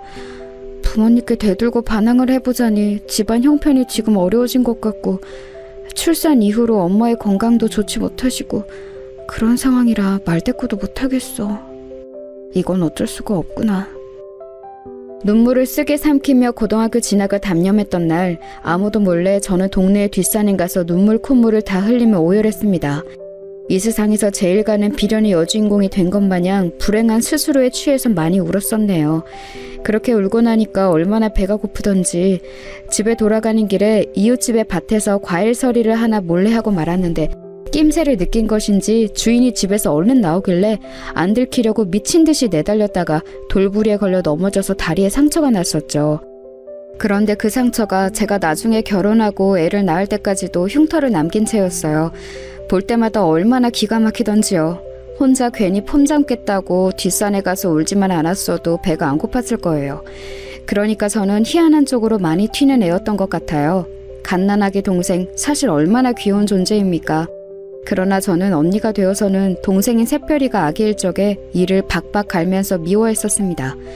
그냥 주는 것 없이 얄미웠어요. 주변에서 귀여운 동생이 생겨서 좋겠다라고 말하면 저는 반드시 그 사람에게 보복을 가했습니다. 이런 나쁜 언니에게 잘못 걸린 제 동생 새별이 과연 무사히 클 수 있었을까요? 이를 박박 갈면서도 손으로는 똥오줌 싼 거 다 처리해주고 눈빛은 얄미워 죽겠다고 원망을 하면서도 손으로는 옷을 갈아입혀주는 그런 언니가 저였기 때문에 새별이는 무럭무럭 자랄 수 있었답니다. 솔직히 제가 아니었으면 그렇게 잘 크기 힘들었을 거라고 저는 감히 자부할 수 있어요. 왜냐고요? 당시 친정엄마는 출산 후유증으로 힘들어하셨고 몸이 좀 나아지신 이후에는 저에게 네가 참 동생을 잘 보내라는 짧은 감상이나 남겨주시면서 모든 육아를 본격적으로 전가하셨거든요. 저는 새별이 이전에 동생이 없었는데 저라고 아기를 잘 돌보는 법을 알았겠나요? 전혀 몰랐지만 그냥 책임감, 의무감 같은 걸로 열심히 했던 것뿐입니다. 지금 생각하면 정말 고단했던 시기였네요. 고등학교에 진학하지 않은 제가 설마 집에 틀어박혀서 갓난 동생만 보고 있었을 리가 없잖아요. 네, 저는 돈을 벌러 다니고 있었습니다. 아이, 좋은 아침. 너는 여상 가냐? 나는 공장 간다. 당시에 저는 제 중학교 동창들을 동네에서 만나면 그런 식으로 씩씩한 인사를 먼저 건넸습니다. 잠깐이었지만 약간은 동네에서 유행어처럼 번지기도 했어요. 넌 여상? 난 공장. 이런 식의 제가 만들어낸 표현이었는데 사람들이 제 흉내를 내면서 꽤 썼었습니다. 당차고 야물딱짓하면서 동네 어른들은 다 저를 좋게 봐주셨던 것 같아요. 하지만 제 속은 조용히 문드러지고 있었답니다. 저는 공장이 아니라 친구들이 다니는 여상을 다니고 싶었거든요. 공장에서 내도록 서서 일을 하며 눈알 빠지게 반복 작업을 해야 한다는 것 자체가 너무 괴로웠어요. 저도 친구들처럼 학교 생활을 하고 싶었죠. 그러던 어느 날 고된 일을 마치고 집에 오자마자 새별이부터 챙기고 간단히 집안일을 하고 그러고 있는데 오빠라는 놈이 교복 차림으로 하품을 쩍쩍 날리면서 귀가를 하더니 가방을 아무렇게나 획 내팽개치더라고요. 마치 저보고 알아서 정리하라는 지시 같았습니다. 집구석도 좁아 죽겠는데 가방을 던지는 행위에 저는 열이 받았죠. 그래서 그 가방을 오빠의 등짝에다가 날려줬습니다. 그랬더니 친정 부모님이 깜짝 놀라시면서 저를 혼내셨어요. 공부하고 온 오빠는 왜 괴롭히냐면서 말이죠. 친정 아버지의 소뚜껑 손으로 꿀밤까지 세게 맞자 서러움이 밀려들었습니다. 참고 있던 화가 폭발하는 순간이었어요. 아버지, 왜 오빠만 고등학교 보내셨어요? 진짜 너무하시는 거 아니에요? 저도 고등학교 다니고 싶었다고요. 어허, 남자랑 여자랑 같지 않다고 내가 대체 몇 번이나 말해줘야 너는 알아들을 거야? 그리고 네 오빠가 너보다 공부머리가 더 좋잖아. 네가 공부를 잘해놓고 따졌으면 지금 내가 이렇게 기가 막히지는 않았을 거다. 공부 얘기에는 솔직히 대꾸를 할 수가 없어서 분했습니다. 그런데 제가 오빠하고 공부로 승부를 보기 이전인 아주 어렸을 때부터 이미 차별을 받았다는 것이 생각난 거죠. 아버지 말 맞다나 남자로 태어날 것을. 엄마, 도대체 엄마는 왜 나를 딸로 낳아서 내 인생을 힘들게 만들어? 나도 아들이었으면 귀염둥이 둘째 아들 소리나 들었을 텐데 오빠가 사고치면 사내 자식이 아주 장군감이네 이러고 내가 사고치면 기집애가 혼나고 싶어서 또 저러고 자빠졌네 이러고 솔직히 차별이 너무 심했잖아 옛날부터. 아유, 너는 진짜 별소리를 다 하는구나. 왜 그렇게 너는 억울해하는 거야? 엄마도 그렇게 컸어. 어? 여자라서, 딸이라서. 너보다 더 심하게 차별받고 컸으니까 너는 세상에서 너무 억울하고 분하다는 그 표정 좀 그만 지어. 친정엄마가 그때 저한테 해주셨던 말씀이 두고두고 안 잊혀졌던 것 같아요. 끝내 저를 향해 그냥 좀 살아 라고 하셨던 분이 제 친정엄마이셨습니다. 곱씹을수록 제 마음속에서 메아리가 되어 울려 퍼졌어요. 너만 억울한 거 아니니까 그냥 참으라는 그 논리가 정말이지 어이가 없었죠. 한참을 곱씹던 저는 동생을 품에서 재우며 이렇게 말을 해주었습니다. 야, 너는 나보다 한참 어리니까 네가 내 나이가 되었을 쯤에는 뭔가 달려져 있지 않을까? 아무튼 너는 딸이라서 서럽고 눈물나게 살지 마라. 결심을 하나 했는데 내가 오늘부로 너를 후계자로 딱 찜했어. 이게 무슨 말이냐 하면 앞으로 네가 나의 병기가 되어서 활약하는 거야. 내 병기로 성장해서 내 억울함을 네가 다 풀어줘. 알았지? 내가 팍팍 밀어줄게. 그러자 품 안에서 어린 새별이가 배시시 웃었어요. 알아들은 것도 아닌데 그렇게 웃은 게 너무 신기했죠. 집이 좁은 탓에 제 작은 목소리를 옆에서 다 듣고 계셨던 친정엄마는 고개를 저으셨습니다.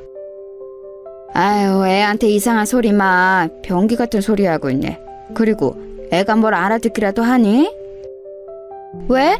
못 알아들으면 이상한 소리 해도 되는 거 아니야? 너는 대체로 말을 상대방에게 한마디도 안 지는 편이야. 네 스스로 이 점을 알아야 돼. 지금은 네가 어리니까 단순히 객기라고 어른들이 받아줄 수 있지만 시간이 지나면 너도 바뀌어야 할 거야. 알았지?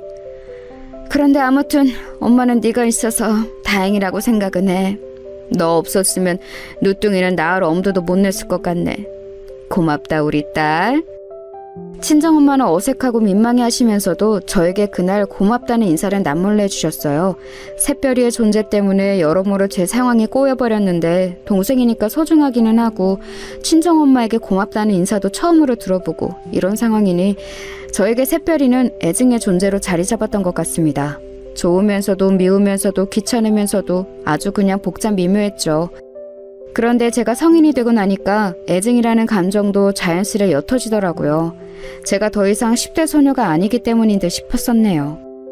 공장일을 전전하던 저는 지인의 소개를 통해서 첫 사무직으로 드디어 입성을 이뤄냈었는데요. 저에게 참 잘해주던 30대 초반의 남자 상사가 있었어요. 어리다고 중졸이라고 단순 업무직이라고 저를 무시하는 남자들 틈바구니에서 그분의 존재감은 남달랐습니다. 속으로 많이 동경하고 있었죠. 그런데 어느 날 그분의 부인이 저보다 겨우 3살 많다는 사실을 우연히 알게 되었습니다. 이것도 놀라웠는데 더 대단했던 점은 아이가 이미 5살이라는 사실이었어요. 충격을 받았죠. 이거 완전히 도둑놈 아닌가 싶어서 그분이 달리 보이기 시작하였고 더불어서 제 동생 새별이가 3살 어려도 너무 어리다는 것을 깨우치게 되었죠.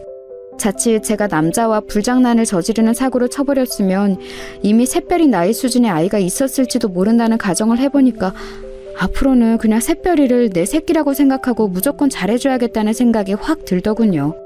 사회생활을 핑계로 폼잡내라고 성인이 된 이후로는 어린 동생 뒤치다거리에서 졸업하고자 아둥바둥 난리도 아니었었는데 생각을 고쳐먹고서 어리디 어린 동생에게 잘해주고자 했어요.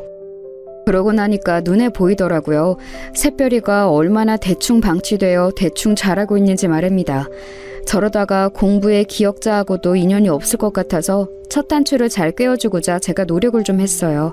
어느덧 무럭무럭 자라서 학교에 입학하게 된 새별이에게 필기고를 사주면서 친구 말은 안 들어도 선생님 말씀을 잘 들어라, 공부 꼴찌하지 말아라 몇 번이고 당부를 하였습니다. 꼭 열심히 제 말을 따르겠다는 새별이의 모습을 보면서 제 동생이지만 너무 귀엽다는 생각이 들었고 잘 키워내보겠다고 서서히 다짐을 하였죠. 예전에 제가 새별이를 보면서 제 후계자, 병기 이런 걸 운운했었는데 그거 반쯤은 진심이었거든요. 새별 병기, 공부는 잘하고 있는감 어쩌고 있는감? 네, 대장! 저는 오늘 받아쓰기 시험에서 4개만 틀렸습니다. 병기가 무서워지고 있습니다. 와, 그래? 4개만 틀렸어? 잘했네. 아니, 잠깐. 근데 총 문제 개수가 몇 개였는데? 30개? 20개? 응? 왜 그렇게 도리도리를 해? 설마 15개? 그러자 새별이가 조심스레 양 손바닥을 저에게 펼쳐 보였죠. 이게 뭔 뜻인가 했더니 10개라는 것이었습니다. 이럴 수가, 다른 의미로 제 병기가 무서워지고 있었던 것이죠. 꼴랑 10개 중에서 4개나 틀리다뇨? 꼴등이었던 저도 반타작은 했었는데요. 이거 큰일이다 싶어서 학습 점검까지 제가 딱 붙어서 하기 시작했습니다. 대장의 불호령에 우리 꼬마 병기 새별이는 낑낑거리면서 공부에 열중이었죠. 그러자 오빠가 그걸 알고서 저에게 혀를 끌끌 찼습니다. 저한테 너나 잘하라며 핀잔을 주더군요. 하지만 그래봤자 새별이는 자기 오빠보다 언니인 저를 더 좋아하고 따랐습니다. 하도 시험 문제를 많이 틀린 날에는 저한테 손바닥도 맞았는데 그럼에도 단 한 번 오빠가 언니보다 좋다느니 하는 말을 농담으로라도 하지 않았어요. 제가 엄마 같은 존재였기 때문일 테죠. 기특한 맛이 있어서 저는 이제 새별이를 위해 돈도 야금야금 따로 모으기 시작했습니다. 귓속말로 몰래 알려주었어요. 새별아, 너 이 다음에 대학 간다 그러면 언니가 돈 대줄 테니까 너는 마음 놓고 공부만 열심히 하면 돼. 알았지? 이 대장만 믿어. 그러자 그게 왠지 듣기 좋았는지 새별이가 이름 따라서 눈을 반짝반짝 빛냈습니다. 왈가닥이라는 오명을 점차 씻어내며 나이가 들수록 멋진 언니가 되어가는 저였건만 이런 대견한 딸에게 친정부모님은 어떻게든 돈 뜯어낼 궁리만 하셨어요. 그렇기에 제가 새별이를 위한 미래 자금도 몰래 모을 수밖에 없었던 겁니다. 두 분 다 저에게 걸핏하면 돈 좀 있냐는 얘기를 하셨습니다. 밥 먹었냐는 질문보다도 더 많이 하셨을 거예요. 그런데 어느 날 직장 내에서 저를 무시하는 인간들 때문에 너무 짜증나고 피곤했던 하루를 보내고 집에 왔는데 친정 부모님이 저를 보시자마자 용돈 얘기를 꺼내신 거예요. 어두침침한 딸의 안색은 안 보이고 돈줄로만 보이셨던 걸까요? 화딱지가 나더라고요. 암만 생각해도 너무들 하시네. 어렸을 때부터 그렇게 차별하고 부려먹고 돈까지 일찍 벌게 하더니 이제는 용돈이다 뭐다 하는 각종 명목으로 다 뜯어가시려고? 두 분 다 작작하세요. 너 부모 앞에서 말하는 꼬라지가 그게 뭐야? 너는 당최 언제나 철이 들래? 제발 의젓한 네 오빠의 반만 닮아봐라. 오빠에게 마침 잘 나왔네요. 아버지, 왜 저한테만 돈 그놈의 돈 타령을 하세요? 오빠는 이제 막 직장 잡았다지만 그래도 벌이가 저보다 낫잖아요. 돈은 오빠한테 달라고 하셔야죠. 어허, 장남은 장가를 가야 하니까 안 돼. 돈을 한 푼이라도 더 모아야 하는 네 오빠하고 너하고는 다르지. 네? 그럼 저는 돈을 안 모아도 되나요? 저는 시집 안 가요? 제가 노처녀로 늙어 죽기를 바라시는 거예요? 두 분 뒷바라지만 실컷 하다가? 남자하고 여자가 어떻게 같아? 남자는 장가 들 때 다 책임져야 하지만 여자는 그렇게 안 해도 된다. 출가 외인이라서 크게 상관없어. 아버지, 그럼 뭐예요? 저는 결혼할 때 드는 비용을 다 부담할 남자를 낚아채라는 그런 말씀이세요? 그럴 거면 예쁘게라도 낳아주시든가요. 두 분을 너무 닮아서 제가 외모가 별로 대단하지 않잖아요. 예쁘게 못 낳으실 거면 웃기게라도 낳아주셨어야죠. 그랬다면 제가 방송국에 문턱이라도 넘었을 텐데요. 그래서 지금 부모 탓이라는 거야? 너 이거 불효야, 불효! 부모가 자식 취급하는 게 너무하니까 자식도 불효이든 뭐든 할 수밖에 없죠. 금 나와라 뚝딱, 은 나와라 뚝딱 하는 방망이도 아니고 왜 저를 자꾸만 돈 나오는 방망이 취급하세요? 왜 저를 멋대로 휘두를 수 있는 방망이로 보시는 건데요? 그 방망이 잘못 회전해서 두 분을 칠 수도 있어요. 한순간에 감정이 확상해서 파국으로 치달을 수 있는 게 가족이죠.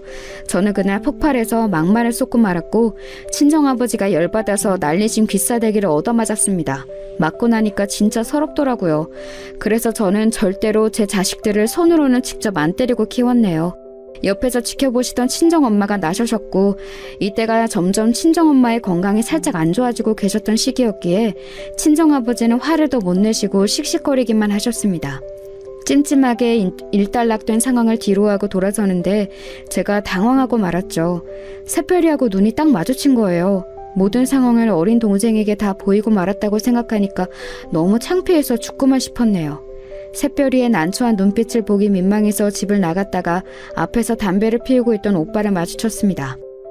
근데 오빠가 저를 비웃었어요. 하, 꼴 좋다. 내가 너 왠지 아버지한테 한 대 맞을 것 같더라. 내 예상대로 되네. 야, 네가 이런 집에서 벗어나고 싶거든. 시집을 잘 가면 돼. 그러면 지난날이야 어쨌든 간에 네가 이기는 거야. 그런데 너는 아무래도 시집을 이상하게 가서 망칠 것 같다. 사람 보는 눈이 일단 개판인 것 같거든. 갑자기 왜 악담을 하고 그래? 오빠가 뭘 한다고 그딴 소리를 짓거리는 거야? 내가 그렇게 될 거라는 여기는 근거 하나라도 있어? 근거? 당연히 있지. 무슨 말이 필요하겠어. 너는 딱 봐도 박복할 관상이야. 관상 같은 소리하고 자빠졌네. 오빠 관상은 그렇다면 간신배 관상이야. 눈썹이 얍삽하게 생겨먹었잖아. 그러니까 괜찮은 여자하고 맺어질 리가 없지. 그 바람에 오빠하고도 간만에 된통 다퉜습니다. 서로에게 유치한 맹공격을 퍼부었지요. 그날 밤에 자려고 누워서는 나이 먹고 이게 뭐하는 짓인가 싶어서 스스로가 한심해 죽는 줄 알았습니다. 새별이에게 아버지한테 귀싸대기나 얻어맞는 모습을 보인 것도 민망했고요. 그런데 이틀 뒤 새별이가 저에게 밥상을 차려줬습니다. 뭔 요리를 할 줄 안다고 밥을 차렸냐고 하니까는 자기는 다 잘한다면서 배시시 웃더라고요. 갓난 아기일 적에도 꼭 저렇게 웃었었는데 가슴이 뭉클했네요. 저한테 힘내라면서 밥을 차려준 새별이의 마음씨가 너무 기특했어요. 나 위로해줘서 정말 고마워. 그런데 너는 이런 거 잘할 생각을 하지 말고 공부를 잘할 생각을 하면 더 좋아. 알았지? 언니, 내가 공부 잘하면 좋은 대학 가면 성공하는 거 맞아? 콕 찍어서 그렇게 물어보면 내가 할 말이 없어지는데. 하지만 확실한 건 좋은 대학을 안 가는 것보다야 가는 게 낫다는 거지. 네 인생에서 고를 수 있는 선택지 자체가 달라질 테니까. 새별아, 내가 얼마나 대단한 고난과 시련을 겪으며 살아왔는지 알지? 네가 나 대신 멋지게 활약을 해줘야 내가 한이 풀린다고. 그랬었지? 응, 언니. 어제 언니 혼나는 모습 보니까 진짜로 대단한 고난과 시련을 겪어온 게 맞는 것 같아. 나 앞으로 언니를 생각하면서 더욱 공부 열심히 할게. 오빠보다도 성공할 거야. 너 말 잘했다. 바로 그거야. 오빠보다 성공하는 거지. 내가 너를 후계자로 지목하고 병기로 키우는 보람이 있네. 제가 너스레를 떨자 동생은 수저를 내려놓은 손을 자기 머리 옆에 가져다 대면서 충성 제스처를 해보였습니다. 자기는 저를 영원히 대장으로 따를 거라고 했습니다. 귀엽고 착실한 새별이에게 떳떳할 수 있도록 제가 멋지게 살았다면 아주 좋았을 텐데. 애석하게도 오빠의 말이 어느 정도 맞아떨어지고 말았어요. 그건 바로 제가 상당히 별로라고 할 수 있는 결혼을 선택해버린 것이었습니다. 남편의 능력도 별로였고 시댁이라는 집단은 말할 것도 없었지요. 도대체 왜 그딴 어이없는 선택을 했냐고요? 여러분께만 솔직히 당시 제 심정을 밝혀볼게요. 사실 저는 남편의 얼굴 이거 딱 하나만 보고 결혼을 했습니다. 그래서 그 사달이 났던 겁니다. 저 나름 그렇게 생각이 흘러갈 수밖에 없었던 이유가 있었어요. 가만 보니까 저희 친정 부모님뿐만 아니라 외가와 친가들 다 통틀어서 살펴봐도 외모들이 썩 희망적이지 못했어요. 그나마 제 동생 새별이가 오밀조밀 귀여운 느낌이라도 있는 얼굴이었죠. 역시나 제 병기 나왔습니다. 아무튼 저는 냉정하게 외모를 평가한 뒤 생각했었던 거예요. 치밀해야겠는데? 나는 다른 건 몰라도 잘생긴 남자를 만나는 게 이세를 위하는 길인 것 같아. 애를 안 낳고 살 거라면 모를까. 애를 낳을 거라면 잘생긴 남자를 만나야 돼. 대단하지 않은 외모라서 슬픈 것, 이 굴레는 내 손에서 끊어낼 거야.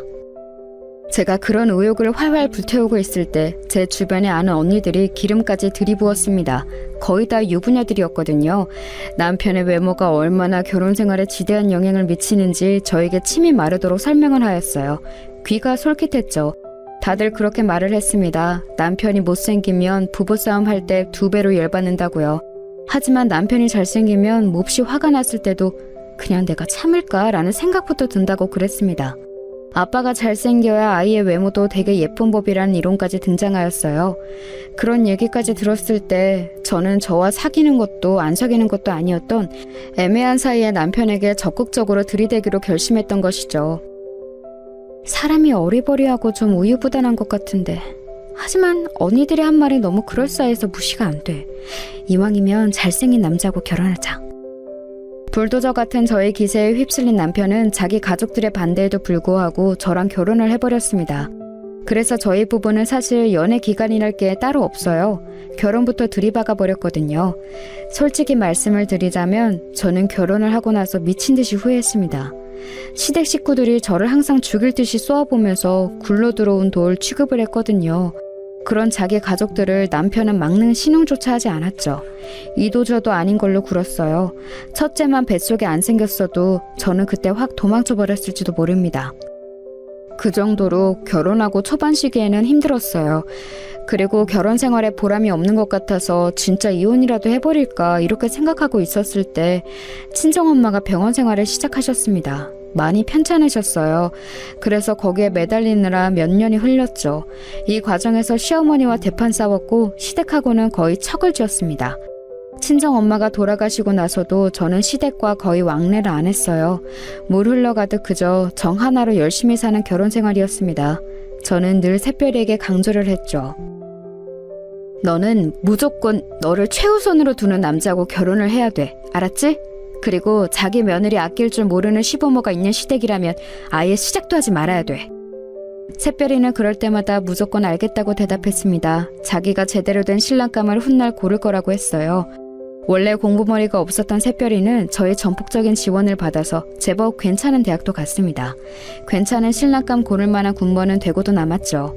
그런데 어느 날 드디어 결혼하고 싶은 남자가 있다고 말을 해와서 저를 놀래켰습니다. 사귀고 있던 그 남자친구를 제가 알았는데 결혼 상대로는 별로라고 저는 여겨왔거든요. 새별이보다 나이도 너무 많은 편이었고 남자가 너무 소극적이고 조용한 것이 왠지 믿음직스럽지 못했어요.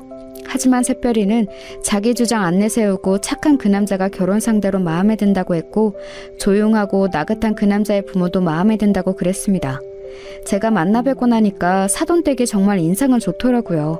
딸처럼 아껴주겠다면서 부디 결혼을 허락해달라고 사돈댁에서 저에게 거의 읍소를 해왔습니다. 저는 고민하다가 결국 그 결혼에 찬성표를 던져주고 말았네요. 애지중지 키워온 동생이 결혼을 갑자기 해버리니까 가슴이 허했어요. 기분이 이상하더라고요. 그런 저를 잘 아는 것인지 새별이는 결혼하고 나서 행복한 신혼생활의 이야기를 저에게 꼬박꼬박 전해왔습니다. 점치거든 신혼집에 입주하기까지 기간이 꽤 남아 있었기에 새별이는 자기 시댁에서 몇 달을 지내기로 했어요.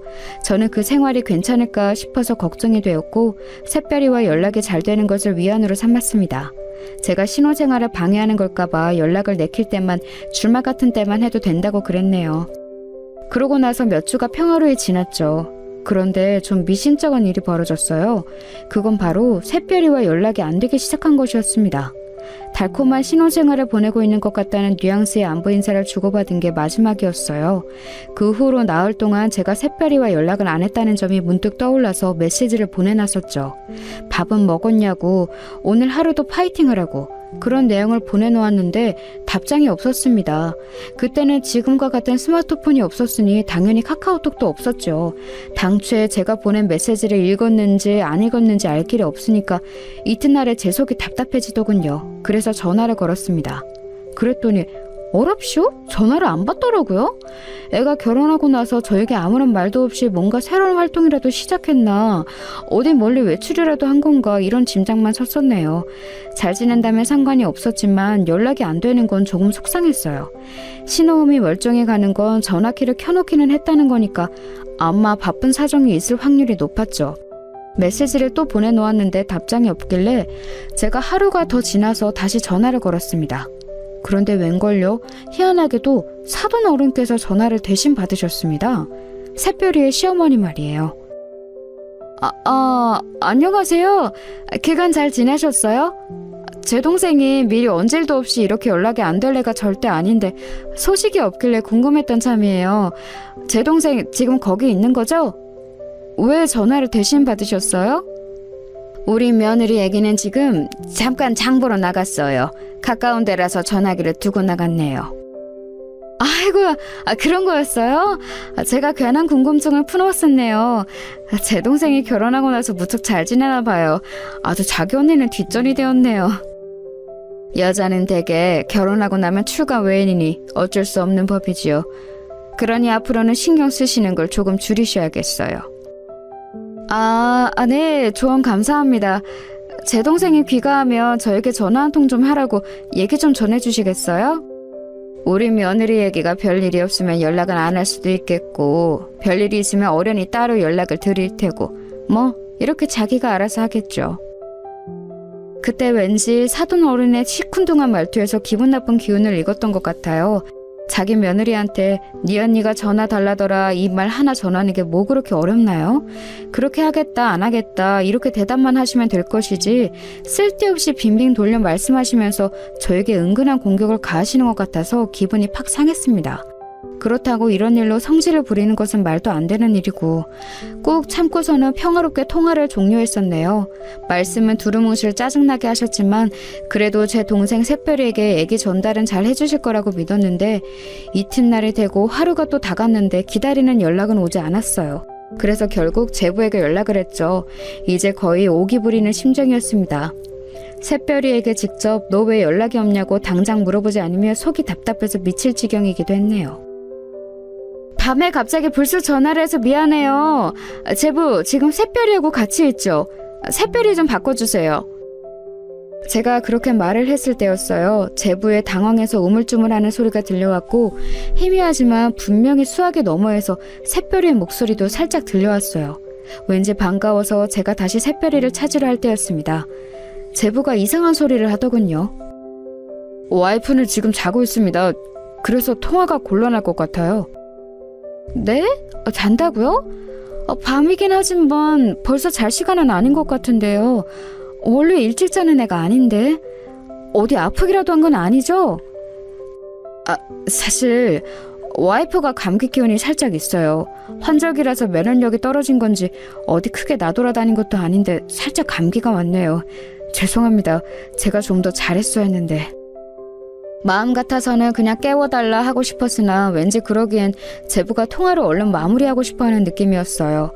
샛별이가 감기 기운이 온 것에 제부가 저희 눈치를 보며 조마조마하고 있는 것은 아닐까 싶기도 했고요. 자식처럼 키운 동생이니까 유난 떨 수밖에 없느라고 선언을 해놓기는 했으나 정말로 유별난 호들갑을 떨고 싶지는 않았습니다. 샛별이의 결혼 생활을 망쳐놓을 작정은 아니었죠. 저는 별수 없이 동생이 일어나면 전화 좀 달라는 말만 전했습니다. 그런데 이튿날이 되어도 또 연락이 없는 거예요. 걱정과 불안과 짜증이 한데 섞여서 피어올랐습니다. 그런 저를 보면서 남편이 고개를 흔들었지요. 당신 아까부터 보자 하니까 일을 왜 그렇게 갈고 다리를 왜 그렇게 떨어? 이 다 나가고 복 다 나가겠어. 처제가 어련히 잘 있을까 봐서 이래?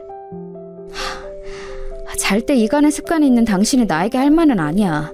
그리고 다리 떠는 게 건강에는 좋거든? 연락 이 정도로 안 되는 거 사실 대단히 별일은 아닐 수도 있어. 남들이 보면 그래서 뭐가 문제냐고 할 수도 있겠지만 내 동생은 이렇게 연락이 안 될 사람이 아니기 때문에 내가 지금 이러는 거야. 내가 이런 말을 하며 당신은 화를 낼까 봐 참았는데 나는 처제가 결혼하고 나서 자기만의 온전한 생활을 가져본 것에 만족감을 느껴서 잠시만이라도 당신에게서 해방되고 싶어하는 건 아닐까 이런 추측이 들더라. 간섭을 벗어나서 한 번쯤은 아예 연락도 안 하고 안 받고 싶어하는 거겠지. 상식적으로 지금 이 상황은 그런 상황이야. 당신도 속으로는 내심 이렇게 생각을 하고 있었지? 아니, 조금도 그렇게 생각한 적 없는데? 우리 샛별이가 대체 왜 나를 간섭이라 여겨? 그럴 애가 아니야. 당신은 뭘 몰라.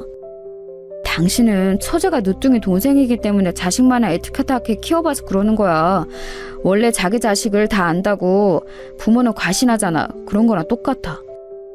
샛별이는 나를 자기 인생의 대장이라고 여기면서 자란 애야. 내가 걔를 밀어주면 걔는 착실하게 앞으로 나아가면서 으쌰으쌰 잘 살아왔어. 당신이 알지 못하는 우리 자매만의 역사가 있고 유대관계가 있으니까 헛다리 짚지 마셔. 저는 남편에게 어림도 없다는 듯 굴었지만 사람 마음이라는 게 강철처럼 아주 단단할 수는 없는 법이더군요. 겉으로 티는 안 내어도 깊은 속으로는 진짜일까? 내 동생이 지금 나를 잠시나마 벗어나고 싶은 존재로 여기는 걸까? 이런 생각이 들어서 가슴이 찰렁 내려앉았습니다. 저희 애들도 저에게 그러더라고요. 이모는 이미 다 큰 성인인데 자기 인생의 이막을 찾아서 결혼까지 했는데 제가 너무 쓸데없는 걱정을 하면서 지금 참견 중인 거라고 말입니다. 남편과 자식들이 다 비슷한 말을 하니까 저도 약간 자중이 되긴 했죠. 차분하게 마음을 가라앉히고 샛별이가 먼저 연락을 주기로 기다렸습니다. 기다림의 미학이라는 표현도 있잖아요. 그걸 실천하기로 했던 거죠. 하지만 지금 한 달을 채우도록 연락이 없는 건 좀 너무한 거 아니야? 차분하게 마음을 가라앉히기는 개뿔. 안 되겠어. 누가 나를 간섭쟁이로 욕을 하고 비웃든 말든 상관없어. 이런 답답한 심정을 안고 지내느니 저질러 버리는 게 낫지. 당장 쳐들어간다. 그러나 제 성격상 실천의 결심은 얼마 가지 않았고 차키를 집어들고 말았습니다.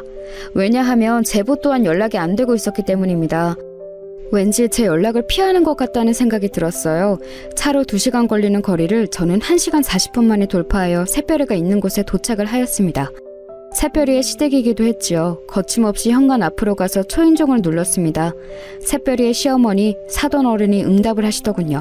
불쑥 찾아온 방문객의 정체가 저인 것을 아시자 인터폰 너머로 왠지 흠칫하시는 게 느껴졌어요. 동생 만나러 왔다고 했더니 없다고 하더라고요. 제가 문이나 열라고 그랬죠. 먼 길 왔는데 인터폰으로만 대화하고 있는 건 좀 아니었으니까요. 사돈 어른도 그리 생각하기는 하셨는지 잠시 후 현관문을 열어주셨습니다. 처음에는 분명 결이 가득한 얼굴로 문을 딱 여셨는데 살벌하게 가라앉은 제 얼굴을 보시더니 약간 주춤하시면서 안색을 바꾸셨어요. 제 귀에 눌리신 모양이었습니다. 굉장히 난처한 표정으로 눈썹을 축 내리시면서 제 동생이 없으니까 지금은 곤란하다고 하시더군요. 우리 며느리 애기가 아침 일찍부터 약속이 있다나 뭐라나 그러면서 외출하고 지금은 없어요. 어떡하죠? 어떡하기는 뭘 어떡하나요? 제가 안에 들어가서 동생을 기다리면 되겠죠. 굳이 그러실 것은 없는데요. 여기 근처에 카페 하나 크게 생겼는데 거기로 가시겠어요? 제가 차 한 잔 사드려도 좋고요. 옆으로 비켜주시는 게 저한테는 더 좋을 것 같습니다. 저리 좀 비켜주세요.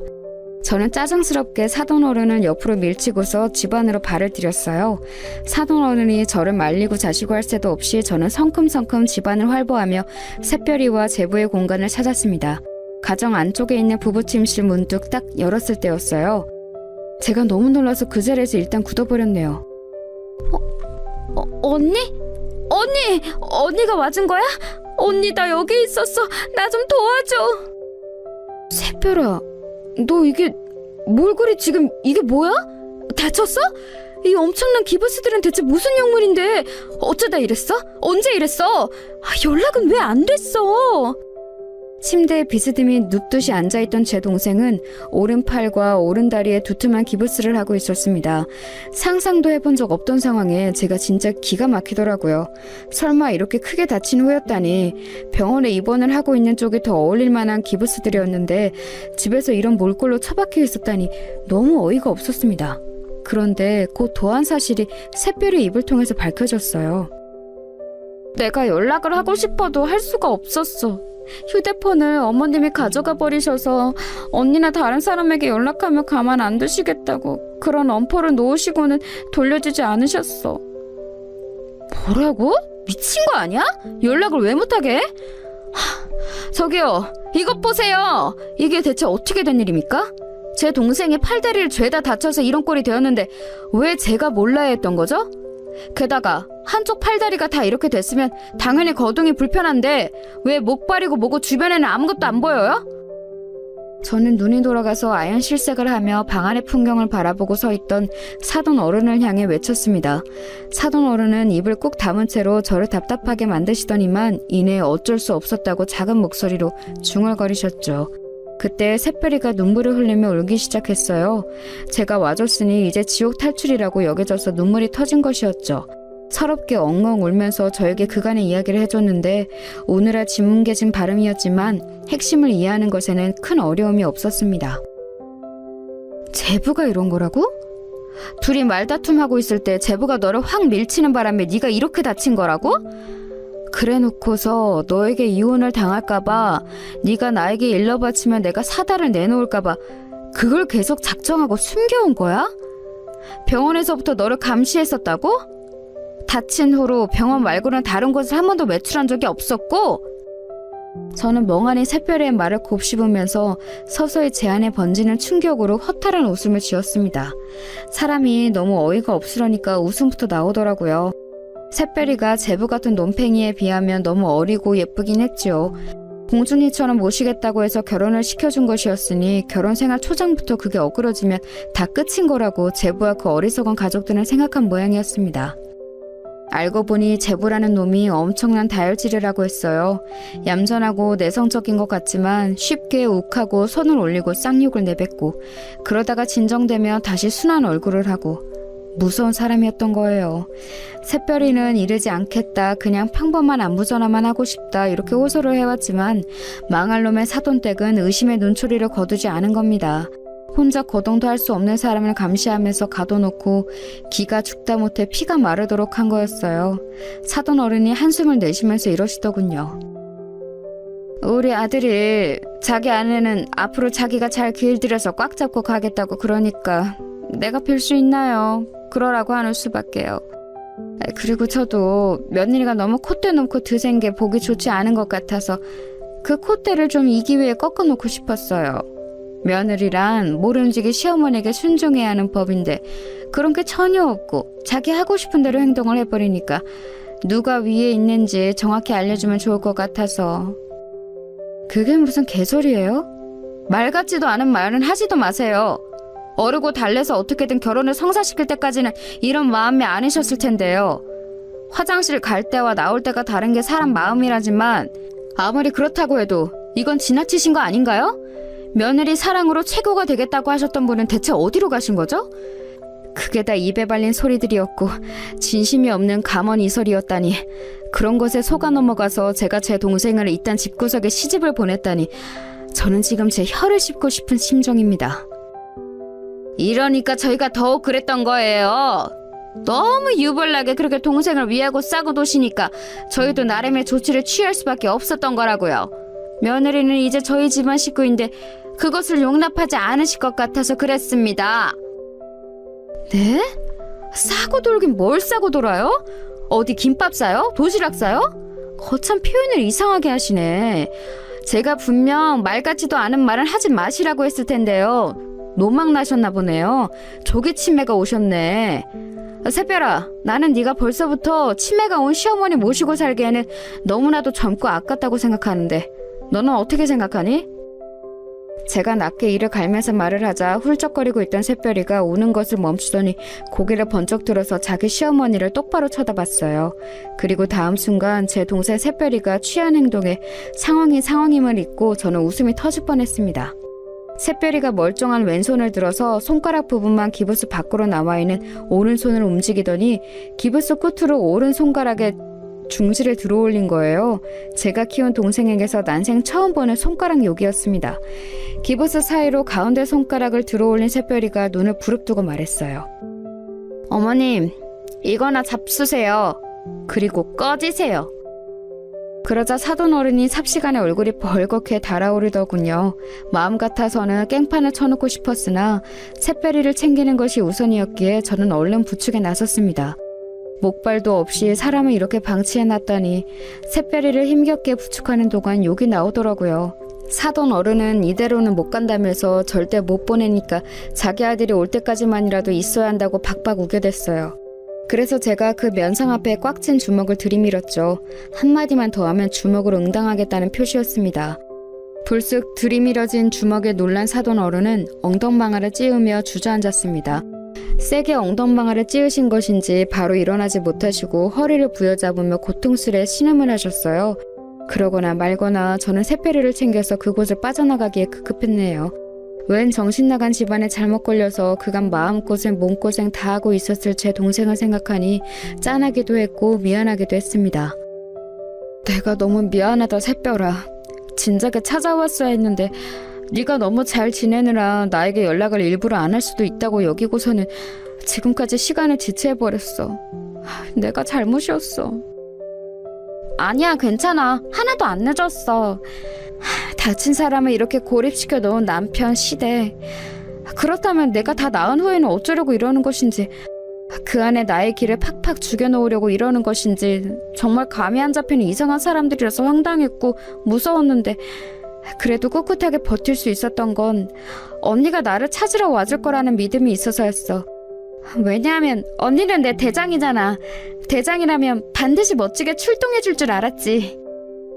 새별이는 그렇게 말하며 씩씩하게 웃어 보였지만 눈가에는 눈물이 다시 맺혀 있었죠. 그야말로 황당한 일련의 과정을 지나는 동안 그 속이 얼마나 갑갑하고 두려웠을까요? 우선 병원부터 향했고 며칠 입원을 하는 것으로 정했습니다. 안락하게 병원에 누워있으니까 새별이가 얼굴이 편안해지더라고요. 그리고 우물쭈물하면서 저에게 심정을 고백해왔어요. 사실은 제가 탐탁지 않아 하는 결혼을 한 것이기 때문에 금방 이렇게 저를 실망시키면 안 될 것 같아서 자기가 그 상황에서도 가만히 있었던 것도 있다고 그랬어요. 저에게 나쁜 소식을 안겨주고 싶지 않았던 거예요. 그 마음이 뭔지는 알 것 같아서 차마 나무랄 수 없었습니다. 제가 한숨만 쉬고 있으려니까 샛별이가 민망한 분위기를 없애고 싶었는지 기부스를 가리키면서 이제는 진짜 병기다운 병기가 됐다며 장난을 치더군요. 먼저 발깨고는 샛별이를 외면할 수 없어서 저도 장단을 맞춰줬네요. 저희 남매가 서로 웃고 떠드는 걸 보며 가슴을 쓸어내린 사람 바로 제 남편이었습니다.